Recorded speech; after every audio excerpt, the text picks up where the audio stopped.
এইটো মোৰ পাৰ্চেল আপোনালোকক বলক মই দেখাম পাৰ্চেলটো কি আছে মোৰ বহুত টান আৰু এটা মই এইটো নতুনকৈ কিনি আছোঁ ফিচিং ৰব হয় আৰু মই ধৰাচোন মই দেখাম এই কাৰণে ধৰ না মোকো দেখো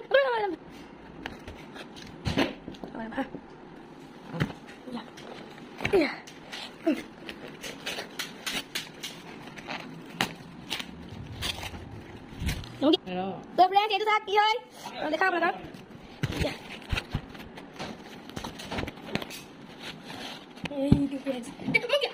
लोग देखा स्टार्ट रेडी गो देखिए guys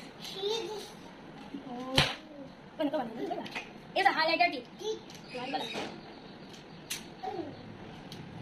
this is my first colour of alcohol यार 48 টা আছে টোটাল কালার হেটো নাহে নেকি গৈছো বাই বাই ভিডিওটো ভাল লাগিলে লাইক কমেন্ট সাবস্ক্রাইব কৰিব